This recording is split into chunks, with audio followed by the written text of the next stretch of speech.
कल जब हम लोग प्रार्थना कर रहे थे तब परमेश्वर के आत्मा ने एक चीज़ को बताया और परमेश्वर का आत्मा बोला कि जिस तरह एक नाव और एक जहाज प्लेन दोनों का काम एक ही है। वो एक जगह से चीज़ों को या सामान को या लोगों को एक जगह से लेके दूसरे जगह पहुंचाता है। लेकिन अगर एक शिप, एक जहाज हवाई जहाज के स्पीड में चलाने की कोशिश करेगा तो वो नहीं चला सकता, क्योंकि उसकी वो कैपेसिटी नहीं है। और अगर वो चलाने की कोशिश करेगा तो अपने इंजन को वो ख़राब कर देगा। और वहीं पे एक हवाई जहाज अगर वो नाव के जैसे स्पीड में चलने की कोशिश करेगा तो वो कभी भी स्पीड में उड़ नहीं पाएगा, वो गिर जाएगा। तो परमेश्वर का आत्मा यही कह रहा था कि हम क्या हैं, हम कौन हैं, हमें परमेश्वर ने क्यों चुना है, वो जान के हमें क्या करना है, अपने जीवन को व्यतीत करना है। अगर मैं लूना हूं और मैं बुलेट जैसे चलने की कोशिश करूंगा तो क्या होगा? ना मैं भगा सकता हूं, ना मेरा वैसा दिखता है गाड़ी। एट द एंड लोग मुझ पे सिर्फ क्या करेंगे? हंसेंगे। हम जो हैं हम जानते हैं। हम बहुत बार कॉपी करते हैं लोगों को, प्रचारकों को, पासबानों को, लेकिन हमें किसी को कॉपी नहीं करना है। सिर्फ एक जन को कॉपी करना है, उसका नाम है यीशु मसीह। अगर एक हवाई जहाज नाव की स्पीड में उड़ेगा तो जो लोग उसमें बैठे हैं वो गिर जाएंगे और वहां पे आत्मा का नाश होगा। वहां पे आत्मा का नाश होगा। वैसे ही अगर एक नाव हवाई जहाज के स्पीड में चलेगी तो वहां उसके जीवन में भी वही होगा। वो क्रैश हो जाएगा और वो डूब सकती है और वहां पे भी आत्मा का नाश हो सकता है। तो परमेश्वर का आत्मा ये कह रहा था कि हमें जिस लिए बनाया है, हमें बोने के लिए बनाया है तो हम बोए, पानी देने के लिए बनाया है पानी दे, हमें सींचने के लिए बनाया है तो हम सींचे। जिस कार्य के लिए परमेश्वर ने हमें बनाया है, जब हम वो कार्य को करेंगे तभी हम परमेश्वर के कार्य को अपने जीवन में देखने पाएंगे। इंपॉर्टेंट ये नहीं है कि हम डेस्टिनेशन पे जल्दी पहुंचे, जहां हमें पहुंचना है वहां जल्दी पहुंचे, पर इंपॉर्टेंट ये है कि हम सुरक्षित रूप से पहुंचे। मैं सुरक्षित पहुंचूं यीशु मसीह के पास, और साथ में जो लोग परमेश्वर ने मुझे दिए हैं उन्हें भी सुरक्षित पहुंचाऊं, ये मेरी जिम्मेदारी है। मैं ना किसी के सामने भागूं, ना मैं किसी के पीछे भागूं, लेकिन परमेश्वर के साथ मैं चलूं। हमारे जीवन में हमें यह नहीं सोचना है कि मैं उसके जैसा बनूंगा, मैं इसके जैसा बनूंगा। बाइबल में एक छोटा सा बालक 7 साल का था, राजा बना। वहीं पे एक व्यक्ति 80 साल में, मूसा, परमेश्वर के कार्य को करता है।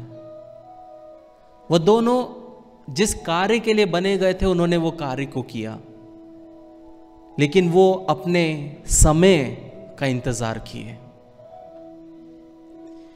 अपने समय के लिए अगर आप इंतजार करोगे तो आप परमेश्वर के कार्य को, उसके वादों को अपने जीवन में देखने पाओगे। मैं आज एक ऐसी वीडियो स्क्रॉल कर रहा था तो उसमें एक परमेश्वर का दास बता रहा था कि एक पासबान के बारे में। उनके कलीसिया में हजारों लोग हैं। वो पासबान 5 साल एक समय खाकर, 5 साल एक समय खाकर उन्होंने कलीसिया के लिए प्रार्थना किया। आज वो मसीह में हैं, लेकिन उनकी कलीसिया में हजारों लोग हैं। उनका टाइमिंग था प्रार्थना करने का रात के 10 बजे से रात के 3 बजे तक। और वो बोलते थे अगर मैं बैठ के प्रार्थना करूंगा तो मैं सो जाऊंगा, इसलिए उन्होंने अपने रूम में पंखे पे एक रस्सी बांधा हुआ था। वो रस्सी में अपना हाथ को फंसाकर 10 से लेके 3 तक 5 साल वो पासबान ने प्रार्थना किया। वो एक बड़ी फसल को नहीं देख पाए। उनके समय पे कलीसिया छोटा था, लेकिन आज दूसरा जनरेशन वो कलीसिया में, वो प्रार्थना के वजह से वो कलीसिया बढ़ रहा है। मैंने ये बोला, इसका मतलब ये नहीं कल आप भी रस्सी बांध के वो करने लगे, फिर मेरे बोलने का कोई मतलब नहीं है। कहने का मतलब है जिसके लिए परमेश्वर ने बुलाया है, वो चीज जब हम करेंगे तभी हमारे जीवन में हम उसके वायदों को अपने जीवन में देखेंगे। आज लोग समय के पहले भागने की कोशिश करते हैं। उनको रेंगना नहीं है, उनको बैठना नहीं है, चलना नहीं है, उनको भागना है। लेकिन अगर आप चाहते हैं कि आपके जीवन में परमेश्वर का काम हो, अगर आप चाहते हैं कि आपके जीवन में आप परमेश्वर के कार्यों को देखें, तो आपको उस पर वेट करना, उसके ऊपर भरोसा रखना बहुत ज़रूरी है। अभी मैं एक किताब पे काम कर रहा हूँ जिसका टाइटल है सीक्रेट ऑफ माई मिनिस्ट्री। जब मैं वो लिखता हूँ, जब मैं उसमें लिख रहा हूँ, अभी सिर्फ 2 चैप्टर बचे हैं, बाकी मैंने लिख लिया है। मेरे पास जब मैं लिखने जाता हूँ, मेरे पास इतने सारे एग्जाम्पल हैं कि परमेश्वर ने मेरे जीवन में कार्य किए कि मुझे उसमें से भी छांटना पड़ रहा है, क्योंकि मैंने अपने जीवन में परमेश्वर को इतना काम करते हुए देखा है, इतने मिरेकल्स को देखा है कि मैं वो किताब में समा नहीं सकते। अगर मैं वो लिखने जाऊंगा तो लोग पढ़ के बोर हो जाएंगे। क्यों? क्योंकि मैंने परमेश्वर को मौका दिया। हमें परमेश्वर के हाथ में अपने आप को देना है, और हर इंसान को पता है वो कौन है। हम सब अपने अंदर में जानते हैं कि हम कौन हैं, हमारी कितनी कैपेबिलिटी है, हम क्या कर सकते हैं। और जब हम उस चीज़ को करने के लिए अपने आप को नम्र करेंगे, अपने आप को परमेश्वर के हाथ में देंगे, तब परमेश्वर उसको 30 गुना, 60 गुना, 100 गुना परमेश्वर आशीषित करेगा। अगर हम अपने बलबूते पे कुछ करने की सोचेंगे तो हम कभी भी जीवन में कुछ कर पाएंगे, लेकिन हम परमेश्वर के कार्य को नहीं देख पाएंगे। और जब हम मरेंगे और जब हम पीछे मुड़ के देखेंगे, तब हम सिर्फ एक ही चीज करेंगे, वो है रिग्रेट। रिग्रेट का मतलब है पछतावा। और वो सबसे खराब चीज है। जब आप बुजुर्ग होंगे, मैं भी होऊंगा एक दिन, और आपके जीवन में पछतावा है कि काश मैंने अपने जीवन को इस तरह जिया रहता, काश तब मैं बाइबल पढ़ा रहता, काश तब मैं प्रार्थना किया रहता, काश तब मैं उपवास किया रहता। आज वो समय है कि हम परमेश्वर के साथ में अपने रिश्ते को सुधारें, कि परमेश्वर तूने मेरे को जिस कार्य के लिए बनाया है मैं उसमें खुश रहूंगा। जब मेरे सामने मैं किसी को देखता हूं परमेश्वर उसको उपयोग कर रहा है, मेरा आत्मा खुशी से उछल पड़ता है। मैं खुशी मनाता हूं कि मेरी भाई या मेरी बहन मसीह में कोई भी हो, मैं जानता हूं या नहीं जानता हूं, परमेश्वर उसको उपयोग में ला रहा है। वो एटीट्यूड हमारे अंदर होना चाहिए ताकि हम वो व्यक्ति बन सके जो परमेश्वर चाहता है। मसीह के प्रेम में ईर्ष्या कभी नहीं होती, मसीह का प्रेम कभी जलता नहीं है। पिछले हफ्ते ब्रदर शिव ने पानी का बपतिस्मा लिया और शनिवार को परमेश्वर ने उन्हें अपने आत्मा से भरा। जब मैं उनके लिए प्रार्थना कर रहा था, मैं सिर्फ एक ही चीज प्रार्थना कर रहा था, प्रभु जी मुझसे भी लाख गुना आगे ये ब्रदर जाने पाए। दान वरदानों में, वचन में, प्रार्थना में, हर एक में हमें ऐसे पासबानों की जरूरत है जो अपनी कलीसिया में लोगों को अपने से सामने लाए, बढ़ाए, ताकि वो अच्छी फसल काट पाए। अगर एक पिता अपने बेटे से जलेगा तो कैसा होगा? कैसा होगा ब्रदर? सोच सकते हैं? हम नहीं सोच सकते, पर ऐसा होता है क्योंकि वो मनुष्य है। एक मां अपनी बेटी से जल सकती है अगर परमेश्वर उसको अद्भुत रीति से उपयोग करे। आप सोच नहीं सकते, लेकिन जब परमेश्वर उपयोग में लाता है तब जलन का आत्मा काम करने लगता है। लेकिन आज आपको यह पूछना है, आप कौन हैं? अगर आप कश्ती हैं तो कश्ती बन के आपको यीशु मसीह के आपके डेस्टिनेशन पे पहुंचना है। अगर आप हवाई जहाज हो तो हवाई जहाज बन के आपके डेस्टिनेशन पे पहुंचना है। और जो कार्य के लिए आपको बनाया गया है वो कार्य के लिए उपयोग में लाना है।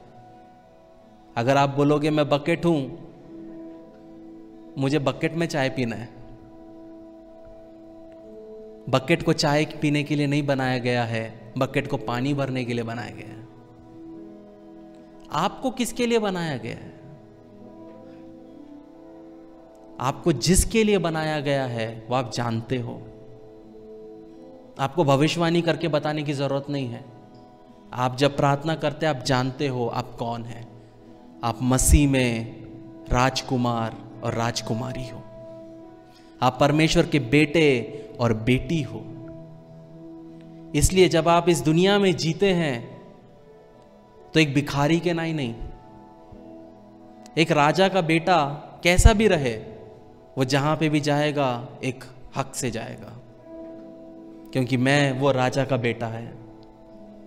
वैसे ही जब आप और मैं कहीं पे भी जाते हैं, हमेशा याद रखिए कि आपका पिता कौन है। अगर आपके पापा प्राइम मिनिस्टर होते तो आप क्या दारू के अड्डे पे दिखोगे? क्या आप वेश्यागृति में जाओगे?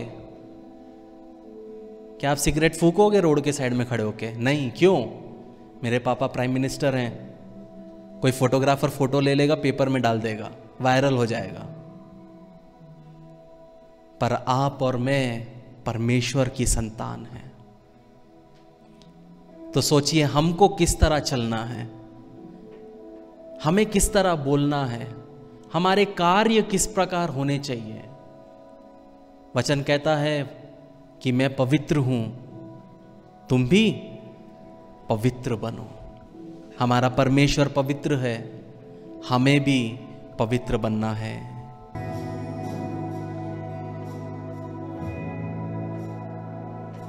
परमेश्वर का आत्मा कहता है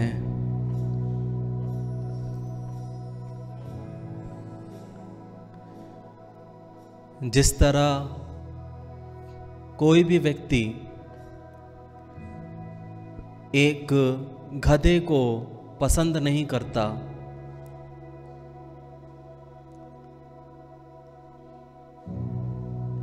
सिर्फ अपने सामान को लादने के लिए या उस पर बैठने के लिए उपयोग में लाता है,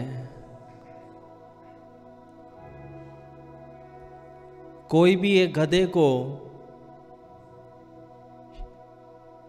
शादी में या कोई राजा गधे की सवारी नहीं करता।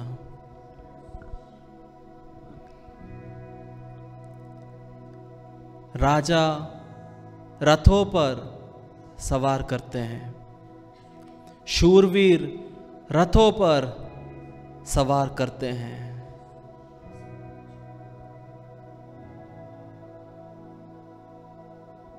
लेकिन परमेश्वर का पुत्र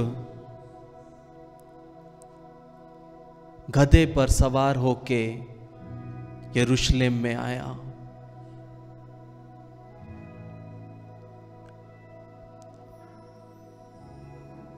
यदि तुम में से कोई अपने आप को गधे के नाई समझता है, नालायक समझता है, कोई काम का नहीं है समझता है, तो तुम मेरे लिए एक सही सवारी हो, जिसके द्वारा मैं अपने राज्य के कार्य को स्थापित कर पाऊंगा। आज मेरी देह में बहुत से रथें हैं, बहुत से हॉर्सेस हैं,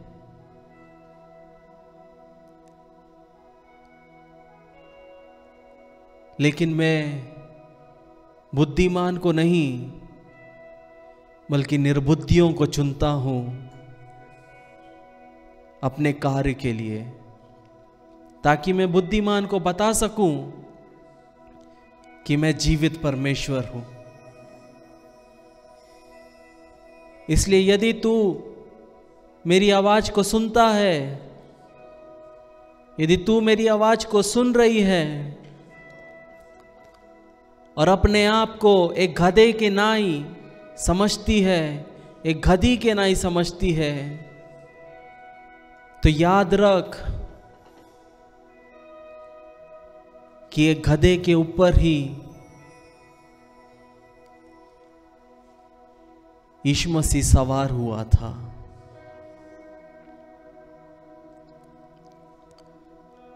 और आज वो आपके जीवन में सवार होना चाहता है।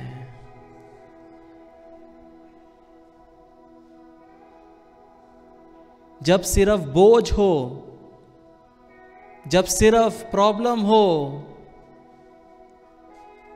तभी सवार नहीं होना चाहता। लेकिन जब खुशी का समय में, आनंद के समय में, दुख के समय में, सताव के समय में, हर समय पे वो सवार होना चाहता है। लोग तुम्हें तुच्छ जानेंगे, लोग तुम्हें तुम्हारा मजाक उड़ाएंगे,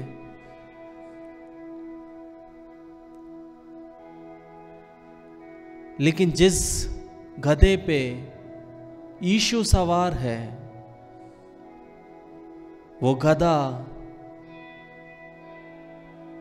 हजारों घोड़ों से बेहतर है।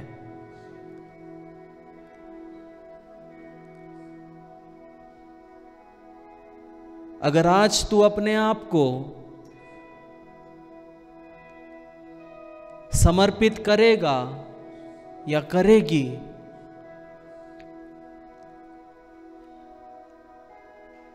आज यीशु मसीह तुम पे सवार होना चाहता है।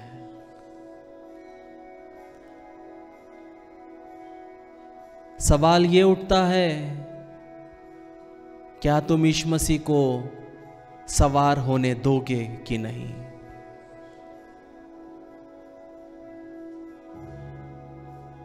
क्या तुम यीशु के काम आना चाहते हो कि नहीं?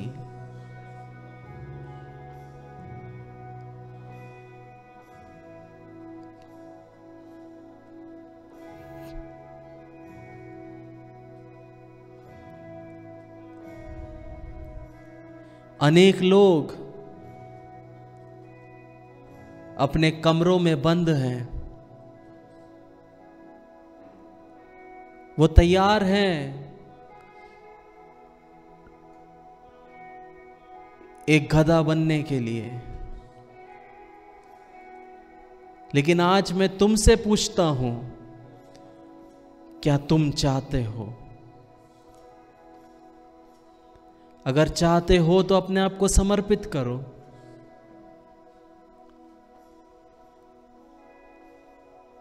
अगर चाहते हो तो अपने आप को समर्पित करो।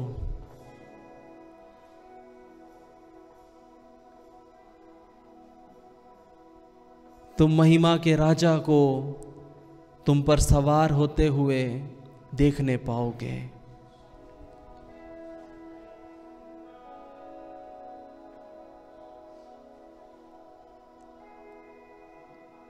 लेकिन याद रहे,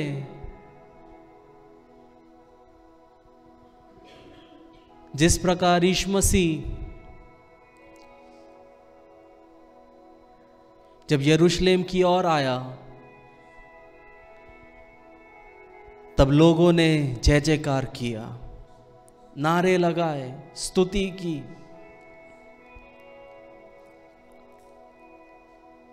लेकिन बाद में उन्हीं लोगों ने उसे क्रूस पर चढ़ा दिया।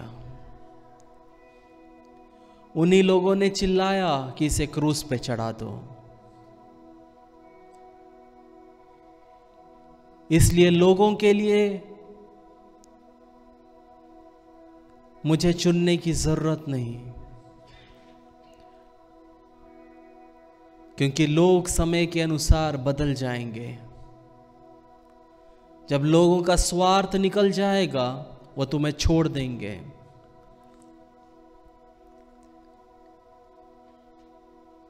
लेकिन जो नहीं छोड़ेगा, उसका नाम है यीशु मसीह।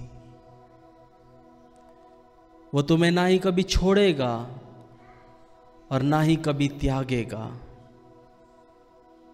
वो सदैव तुम्हारे साथ रहेगा।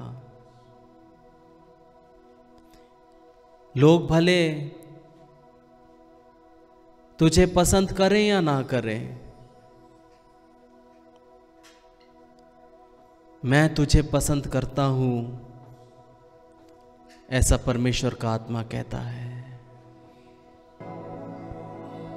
परमेश्वर का आत्मा कहता है,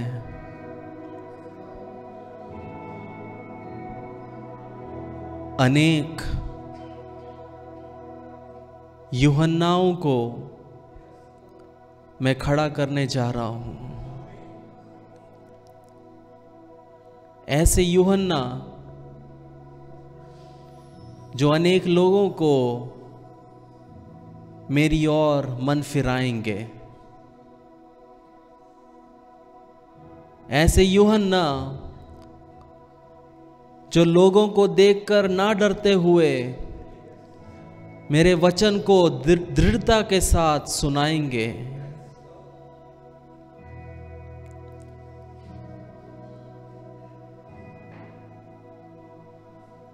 जब यूहन्ना बपतिस्मा देने वाले ने राजा के खिलाफ बोला, उसके पाप को उजागर किया और उस वजह से उसका कत्ल कर दिया गया, उसी तरह इस देश में अनेक दासों को, अनेक पासबानों को कत्ल किया जाएगा।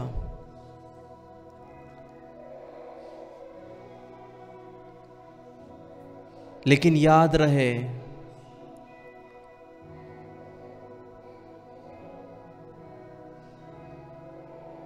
कि वो अपने आप को मेरे लिए बोते हैं, और जहां उनका खून गिरेगा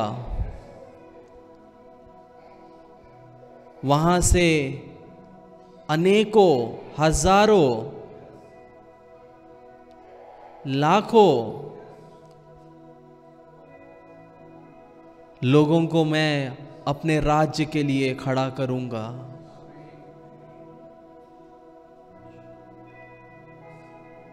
जो लोग मेरे कार्य को दबाने की सोच रहे हैं,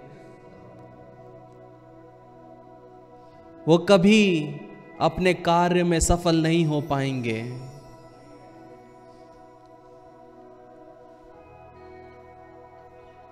आज तक जो भी मेरे कार्य को दबाने आया है वो हमेशा हारा है। जब कलीसिया अपने दिमाग से लड़ना छोड़कर अपने घुटनों पे आकर लड़ने के लिए तैयार होगी, तब वो मेरे कार्य को इस प्रदेश में, इस देश में देखने पाएंगे। लिख के रख लो, मैं जो बोलता हूं, जो लोग आज तुम्हें सता रहे हैं, वही लोग मेरे नाम का प्रचार करेंगे।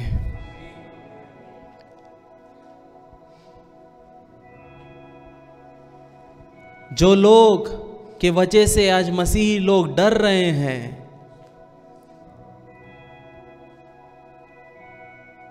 उन्हीं को मैं छूने जा रहा हूं। जिस प्रकार मैंने सौल को पौलुस बनाया,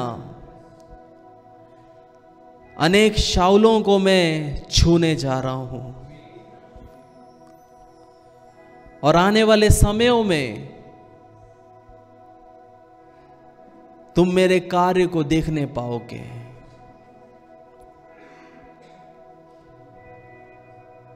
जब मेरी कलीसिया पे सताव आया,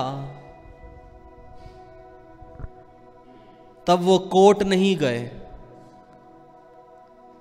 तब उन्होंने अपनी सेना नहीं बनाई, बल्कि वो अपने घुटनों पे आए